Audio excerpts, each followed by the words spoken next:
శాంతి. 16/7/2026. మధురమైన పిల్లలు, ఇది పురుషోత్తములుగా తయారయ్యేటువంటి సంగమ యుగము. ఈ యుగములో ఎటువంటి పాపకర్మలు చేయకూడదు. ప్రశ్న: సంగమ యుగంలో పిల్లలైన మీరు అన్నింటికన్నా గొప్ప పుణ్యం ఏం చేస్తారు?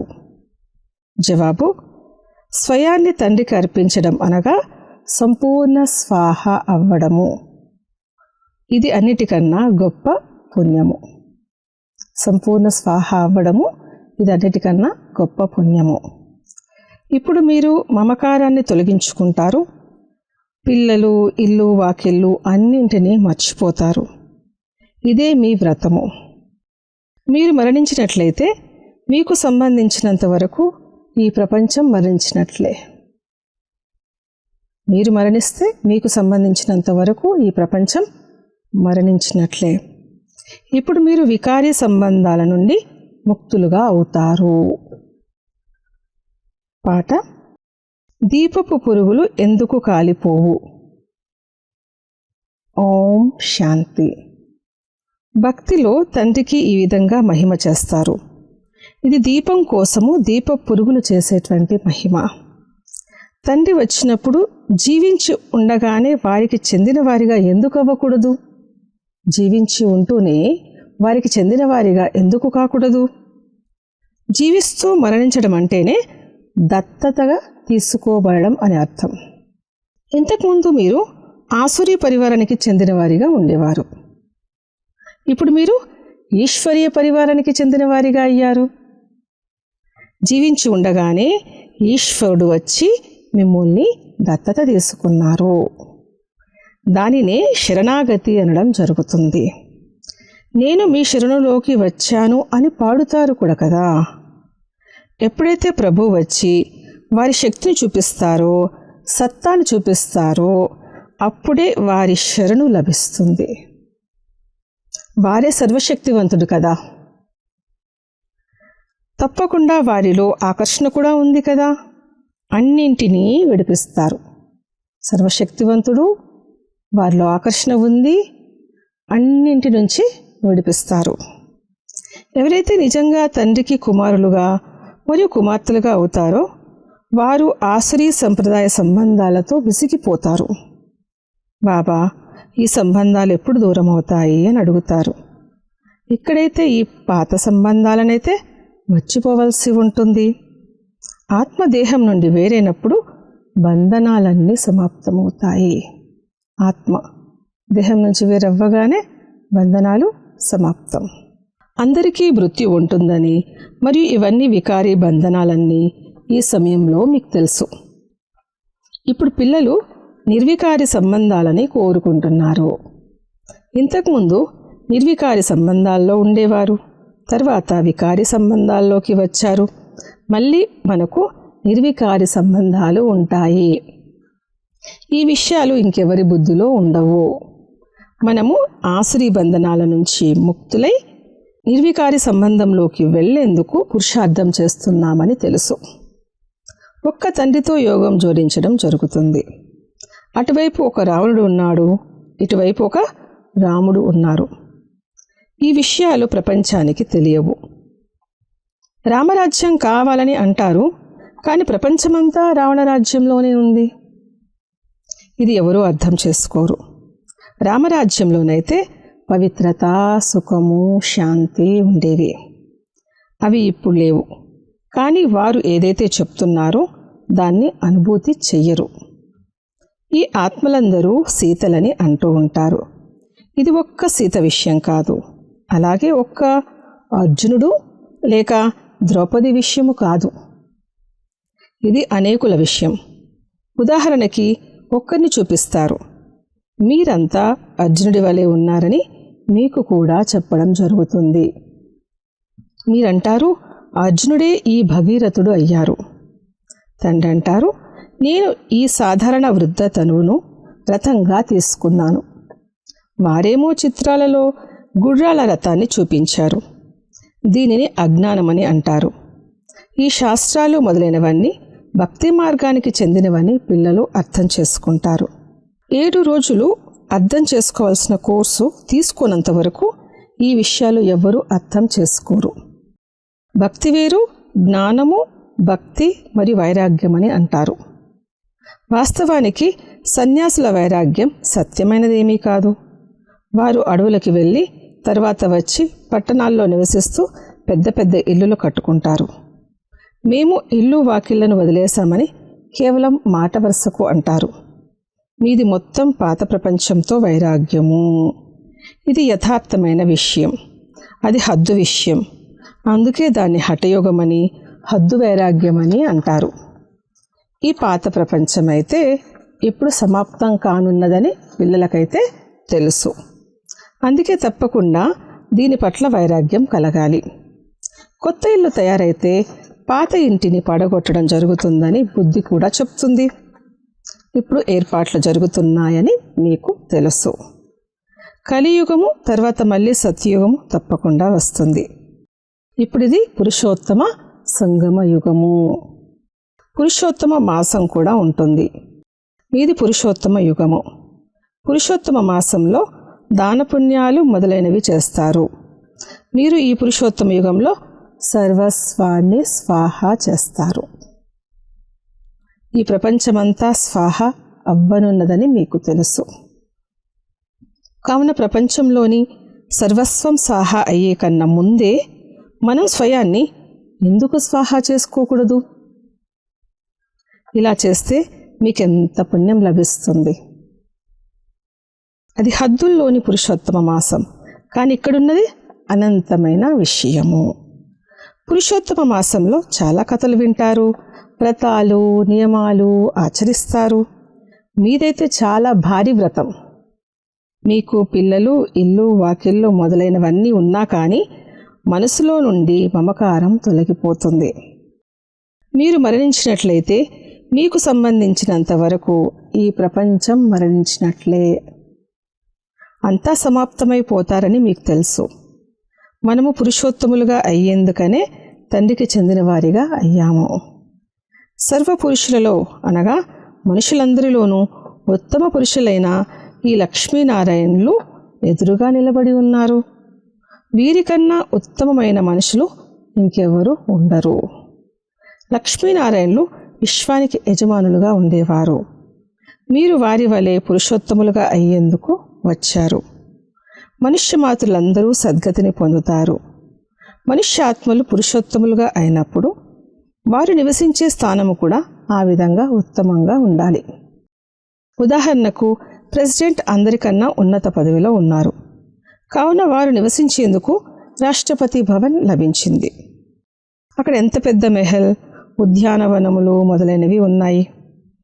ఇది ఇక్కడి విషయమే. రామరాజ్యం గురించి అయితే మీకు తెలుసు. మీరు సత్యుగి పురుషోత్తములుగా అవుతారు. అప్పుడిక ఈ కలియుగి పురుషోత్తములు ఉండరు. మీరు సత్యుగి పురుషోత్తములుగా అయ్యేందుకు పురుషార్థం చేస్తున్నారు. మన మెహళ్ళు ఎలా తయారై ఉంటాయి అనేది మీకు తెలుసు. రేపు రామరాజ్యం ఉంటుంది. రామరాజ్యంలో మీరు పురుషోత్తములుగా ఉంటారు. మేము రావణ రాజ్యాన్ని పరివర్తన చేసి రామరాజ్యాన్ని స్థాపన చేస్తాము అని మీరు ఛాలెంజ్ చేస్తారు. ఇప్పుడు ఛాలెంజ్ చేశారు కావున ఒకరినొకరు భవిష్య 21 జన్మల కొరకు పురుషోత్తములుగా తయారు చెయ్యాలి. సర్వగుణ సంపన్నులు అహింసా పరమో దేవీ దేవతా ధర్మము అని దేవతల మహిమను పాడుతారు. ఇది మీకు తెలుసు. ఇతర మనుషులెవ్వరికీ తెలియదు. మీరు మరుసటి జన్మలో పురుషోత్తములుగా అవుతారు. అప్పుడిక ఈ రావణ రాజ్యానికి చెందిన వారెవ్వరూ ఉండరు. ఇప్పుడు మీకు జ్ఞానమంతా ఉంది. ఇప్పుడిక రావణ రాజ్యం సమాప్తం అవ్వనున్నది. ఈ రోజుల్లోనైతే సమయంపై కూడా ఎటువంటి నమ్మకం లేదు. అకాల మృత్యువులు జరుగుతాయి. లేదా ఎవరితోనైనా శత్రుత్వం ఏర్పడితే వారిని అంతం చేసేస్తారు. మిమ్మల్ని ఎవరూ అంతం చేయలేరు. మీరు అవినాశీ పురుషోత్తములు. ఇక్కడ ఉన్నవారు వినాశీ పురుషోత్తములు. అది కూడా రావణ రాజ్యంలో ఉన్నారు. వీరికి మీ దైవీ రాజ్యం గురించి అసలు తెలియనే తెలియదు. మనము శ్రీమతమనుసారంగా మన దైవీ స్వరాజ్యాన్ని స్థాపన చేసుకుంటున్నామని మీకు తెలుసు. ఎవరికైతే పూజ జరుగుతుందో వారు తప్పకుండా మంచి కర్తవ్యాలు చేసి వెళ్ళారని మీకు తెలుసు. జగదంబాకు ఎంతగా పూజ జరుగుతుందో చూడండి. ఇప్పుడు వీరు జ్ఞానేశ్వరి, మీరు జగదంబాకు కుమార్తెలు, మీరు జ్ఞానేశ్వరులు మరియు రాజేశ్వరులు. ఇరువురిలో ఉత్తమం ఎవరు? జ్ఞానేశ్వరి వద్దకు వెళ్ళి అనేక రకాల మనోకామనలను వినిపిస్తారు, అనేక వస్తువులను అడుగుతారు. జగదంబ మందిరానికి మరియు లక్ష్మీనారాయణ మందిరానికి చాలా తేడా ఉంది. జగదంబ మందిరము చాలా చిన్నది. చిన్న స్థలంలో మనుషులు గుంపులుగా ఇష్టపడతారు. శ్రీనాథ మందిరంలో కూడా చాలా గుంపు ఉంటుంది. వారిని ముందుకు కదలమని వస్త్రం యొక్క కర్రతో కొడుతూ ఉంటారు. కలకత్తాలో కాళీ మందిరం ఎంత చిన్నది! లోపల చాలా నూనె మరియు నీళ్లు ఉంటాయి. లోపలికి చాలా జాగ్రత్తగా వెళ్ళాల్సి ఉంటుంది. చాలా గుంపు ఉంటుంది. లక్ష్మీనారాయణ మందిరం అయితే చాలా పెద్దదిగా ఉంటుంది. జగదంబ మందిరము చిన్నదిగా ఎందుకు ఉంటుంది? ఆమె పేదవారు కదా, కావున మందిరం కూడా పేదగానే ఉంటుంది. వారు లక్ష్మీనారాయణలు షౌకారులు, కావున మందిరాలలో ఎప్పుడు మేళాలు జరగవు. జగదంబ మందిరాల వద్దన చాలా మేళాలు జరుగుతాయి. బయట నుండి చాలామంది వస్తారు. మహాలక్ష్మి మందిరం కూడా ఉంది. మహాలక్ష్మి అంటే అందులో లక్ష్మి మరియు నారాయణుడు ఇరువురు ఉన్నారని మీకు తెలుసు. లక్ష్మిని కేవలం ధనం మాత్రమే అడుగుతారు, ఎందుకంటే ఆమె ధనవంతురాలయ్యారు కదా. ఇక్కడైతే అవినాశి జ్ఞానరత్నాలు ఉన్నాయి. ధనం కోసం లక్ష్మి వద్దకు వెళ్తారు. మిగిలిన కోరికలు ఎన్నో పెట్టుకొని జగదంబ వద్దకు వెళ్తారు. మీరు జగదంబాకు పిల్లలు. అందరి మనోకామనలు 21 జన్మల కోసం మీరు పూర్తి చేస్తారు. ఒకే మహామంత్రముతో అన్ని మనోకామనలు 21 జన్మల కోసం పూర్తవుతాయి. ఇతరులు మంత్రాలు మొదలైనవి ఏవైతే ఇస్తారో వాటిలో ఎటువంటి అర్థము ఉండదు. తండ్రి అర్థం చేస్తున్నారు. ఈ మంత్రాన్ని కూడా మీకెందుకు ఇస్తానంటే, మీరు పతితులుగా ఉన్నారు కదా. నన్నొక్కరిని స్మృతి చేసినప్పుడే మీరు పావనంగా అవుతారు. తండ్రి తప్ప ఆత్మలకు ఈ విధంగా ఇంకెవ్వరూ చెప్పలేరు. దీన్ని బట్టి ఈ సహజ రాజయోగాన్ని ఈ తండ్రి మాత్రమే నేర్పిస్తారని నిరూపించబడుతుంది. మంత్రాన్ని కూడా వారే ఇస్తారు. 5000 సంవత్సరాల క్రితం కూడా మంత్రాన్ని ఇచ్చారు. ఈ స్మృతి కలిగింది. ఇప్పుడు మీరు సమ్ముఖంలో కూర్చుని ఉన్నారు. క్రైస్తు వచ్చి వెళ్ళారు. ఆ తర్వాత వారి బైబిల్ని చదువుకుంటూ ఉంటారు. వారు ఏమి చేసి వెళ్ళారు? ధర్మస్థాపన చేసి వెళ్ళారు. శివబాబా ఏం చేసి వెళ్ళారు? శ్రీకృష్ణుడు ఏమి చేసి వెళ్ళారు? ఇవన్నీ కూడా మీకు తెలుసు. శ్రీకృష్ణుడైతే సత్యుగం యొక్క రాకుమారుడు. అతడే తర్వాత నారాయణ్గా అయ్యారు. పునర్జన్మలు తీసుకుంటూ వచ్చారు. శివబాబా కూడా ఏదో చేసి వెళ్ళారు. అందుకే వారికి ఇంతగా పూజలు మొదలైనవన్నీ జరుగుతున్నాయి. ఇప్పుడు మీకు తెలుసు, వారు రాజయోగాన్ని నేర్పించి వెళ్ళారు. భారత్ను స్వర్గంగా తయారు చేశారు. ఆ తర్వాత మొదటి నెంబర్ యజమానిగా వారు స్వయం అవ్వలేదు, శ్రీకృష్ణుడు అయ్యారు. తప్పకుండా శ్రీకృష్ణుని ఆత్మను చదివించారని మీరు అర్థం చేసుకున్నారు. శ్రీకృష్ణుని వంశావళి అయిన మీరు కూర్చుని ఉన్నారు. రాజు రాణులను తల్లి తండ్రి అని అన్నదాత అని అంటారు. రాజస్థాన్లో కూడా రాజును అన్నదాత అని అంటారు. రాజులకు ఎంత గౌరవం ఉంది. ఇంతకుముందు ఫిర్యాదులన్నీ రాజు వద్దకి వచ్చేవి. దర్బారు ఏర్పాటు అయ్యేది. ఎవరైనా తప్పు చేస్తే చాలా పశ్చాత్తాపడేవారు. ఈ రోజుల్లోనైతే జైలు పక్షులుగా చాలామంది ఉన్నారు. పదే పదే జైలుకు వెళ్తారు. ఇప్పుడు పిల్లలైన మీరు గర్భ జైల్లోకి వెళ్ళకూడదు. మీరైతే గర్భమహల్లోకి వెళ్ళాలి. అందుకే తండ్రిని స్మృతి చేస్తే వికర్మలు వినాశనమవుతాయి. ఇంకెప్పుడు గర్భ జైల్లోకి వెళ్ళరు. అక్కడ పాపము జరగదు. అందరూ గర్భమహల్లో ఉంటారు. అక్కడ తక్కువ పురుషార్థం చేసిన కారణంగా తక్కువ పదవిని పొందుతారు. ఉన్నత పదవిలో ఉన్నవారికి సుఖం కూడా చాలా ఉంటుంది. ఇక్కడైతే కేవలం 5 సంవత్సరాల కోసం గవర్నర్ను, ప్రెసిడెంట్ను నియమిస్తారు. భారతే దైవీ రాజస్థాన్గా అయ్యిందని మీరు అర్థం చేసుకున్నారు. ఇప్పుడైతే రాజస్థాన్ లేదు, రాజులు రాణులు లేరు. ఇంతకుముందు ఎవరైనా గవర్నమెంట్కు ధనమిస్తే మహారాజు, మహారాణి అనే టైటిల్ లభించేది. ఇక్కడ మీదైతే చదువు. రాజు, రాణిగా చదువు ద్వారా ఎప్పుడూ అవ్వరు. ఈ చదువు ద్వారా మీరు రాజు, రాణిగా కూడా కాదు, విశ్వానికి మహారాజు, మహారాణి అవుతారు ఈ చదువు ద్వారా. ఇది మీ లక్ష్యము, ఉద్దేశము. రాజు, రాణి అనే టైటిల్ త్రేతా నుండి మొదలవుతుంది. మీరిప్పుడు జ్ఞానేశ్వరులుగా అవుతారు. తర్వాత రాజరాజేశ్వరులుగా అవుతారు. అలా ఎవరు తయారు చేస్తారు? ఈశ్వరుడు. ఎలా తయారు చేస్తారు? రాజయోగము మరియు జ్ఞానము ద్వారా. రాజ్యం కోసం తండ్రిని స్మృతి చెయ్యాలి. తండ్రి మిమ్మల్ని స్వర్గానికి యజమానులుగా తయారు చేస్తారు. ఇదైతే చాలా సహజం కదా. స్వర్గాన్ని స్థాపన చేసేవారు గాడ్ ఫాదర్. స్వర్గంలోనైతే స్వర్గాన్ని స్థాపన చెయ్యరు. తప్పకుండా వారికి సంగమయుగంలో పదవి లభిస్తుంది. అందుకే దీనిని మనోహరమైన కళ్యాణకారి సంగమయుగము అని అంటారు. తండ్రి పిల్లల కళ్యాణాన్ని ఎంతగా చేస్తారంటే వారికి స్వర్గానికి యజమానులుగా తయారు చేస్తారు. పరంపిత పరమాత్మ కొత్త ప్రపంచాన్ని రచిస్తారని కూడా అంటారు. కానీ అందులో ఎవరు రాజ్యం చేస్తారు అనేది ఎవ్వరికీ తెలియదు. రామరాజ్యం అని దేన్నంటారు అనేది కూడా మీకే తెలుసు. వారైతే రామరాజ్యానికి లక్షల సంవత్సరాలు చూపించారు.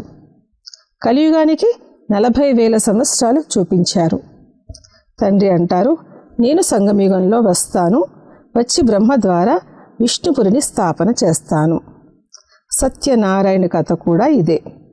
సత్యుగంలో మీరు లక్ష్మీనారాయణులుగా, సర్వగుణ సంపన్నులుగా అవుతారు. తర్వాత కళలు తగ్గిపోతూ ఉంటాయి.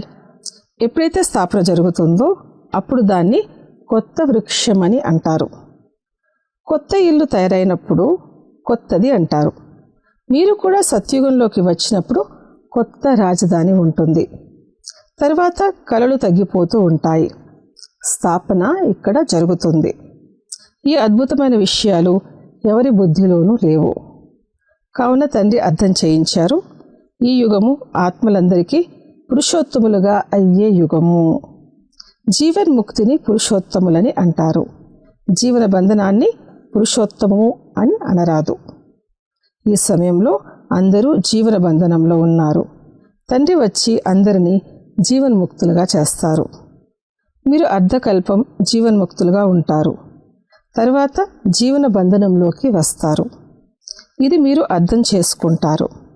మీ వ్రతము, నియమము ఏమిటి? బాబా వచ్చి వ్రతం చేపట్టేలా చేస్తారు. ఇది ఆహార పానీయాల విషయం కాదు. అన్నీ చెయ్యండి, కానీ ఒక్క తండ్రిని మాత్రమే స్మృతి చెయ్యండి మరియు పవిత్రంగా అవ్వండి. పురుషోత్తమ మాసంలో చాలా వరకు పవిత్రంగా కూడా ఉంటారు. వాస్తవానికి ఈ పురుషోత్తమ యుగానికి గౌరవం ఉంది కనుక మీకెంత సంతోషము, ఎంత నష ఉండాలి. ఇప్పుడు మీ ద్వారా ఎటువంటి పాపకర్మలు జరగకూడదు. ఎందుకంటే మీరు పురుషోత్తములుగా అవుతున్నారు. అచ్చా, మధురాతి మధురమైన సికిలదే పిల్లలకు మాతాపిత బాప్దాదాల ప్రియస్మృతులు మరియు గుడ్ మార్నింగ్. ఆత్మిక పిల్లలకు ఆత్మిక తండ్రి నమస్తే. ధారణ కొరకు ముఖ్య సారము. మొదటి పాయింట్, ఈ పురుషోత్తమ యుగంలో జీవన్ముక్తులుగా అయ్యేందుకు పుణ్యకర్మలు చెయ్యాలి. పవిత్రంగా తప్పకుండా ఉండాలి. ఇల్లు, వాకిళ్ళు మొదలైనవన్నీ ఉన్నప్పటికీ మనసులో నుండి మమకారాన్ని తొలగించాలి. రెండో పాయింట్, శ్రీమతం అనుసారంగా తమ తనువు, మనసు, ధనముతో దైవీ రాజ్యాన్ని స్థాపన చెయ్యాలి. పురుషోత్తములుగా తయారు చేసే సేవ చెయ్యాలి. వరదానము, సహయోగము ద్వారా స్వయాన్ని సహజ యోగిగా చేసుకునే నిరంతర యోగి భవ. సంగమయుగంలో తండ్రికి సహయోగులుగా అవ్వడం. ఇదే సహజ యోగులుగా అయ్యేందుకు విధి. తండ్రికి సహయోగులుగా అవ్వడమే సహజ యోగులుగా అవ్వడానికి విధి. ఎవరి ప్రతి సంకల్పము, మాట మరియు కర్మ బాబా కర్తవ్యంలో లేక తమ రాజ్యస్థాపన కర్తవ్యంలో సహయోగిగా ఉండేలా ఉంటాయో వారిని జ్ఞానస్వరూప, యోగస్వరూపాత్మ, నిరంతర సత్యమైన సేవాదారి అని అనడం జరుగుతుంది. మనసు ద్వారా అవ్వకపోతే తనువు ద్వారా, తనువు ద్వారా అవ్వకపోతే ధనము ద్వారా, ధనము ద్వారా కూడా అవ్వకపోతే దేని ద్వారా సహయోగులుగా అవ్వగలరో దాని ద్వారా సహయోగులుగా అవ్వండి. ఇది కూడా యోగం వంటిదే. మీరు బాబాకు చెందిన వారిగా అయ్యారు కనుక ఇక బాబా మరియు మీరు మూడవ వారెవ్వరూ ఉండకూడదు. దీని ద్వారా నిరంతర యోగులుగా అవుతారు. స్లోగన్: సంగమయుగంలో సహనం చేయడం అనగా మరణించడమే, స్వర్గరాజ్యాన్ని తీసుకోవడం. అవ్యక్త ప్రేరణలు: జ్వాలాస్వరూప స్థితిలో ఉంటూ శక్తిశాలి స్మృతిని అనుభవం చేయండి. సమయం అనుసారంగా మనసులో సంబంధ సంపర్కాల్లో మిగిలి ఉన్న లెక్కాచారాలు ఏవైతే ఉన్నాయో వాటిని జ్వాలాస్వరూపపు స్మృతితో భస్మం చేయండి. తపన ఉంది అన్న విషయంలో బాప్దాదా కూడా పాస్ చేస్తారు, కానీ జ్వాలాస్వరూపపు స్మృతితో అగ్ని రూపంలోకి దాన్ని తీసుకురండి. తపనను జ్వాలాస్వరూపంలోకి, అగ్ని రూపంలోకి తీసుకురండి. విశ్వంలో నలువైపులా భ్రష్టాచారము, అత్యాచారము అనే అగ్ని ఏదైతే కాలుతుందో అది పిల్లలైన మీ యోగాగ్ని ద్వారా, జ్వాలాస్వరూప స్మృతి ద్వారా సమాప్తమవుతుంది. తపన అన్న అగ్ని పెరిగింది అంటే జ్వాలాస్వరూపం అవుతుంది, అయ్యింది అంటే మొత్తం విశ్వంలో ఉన్న అత్యాచార, భ్రష్టాచార అగ్ని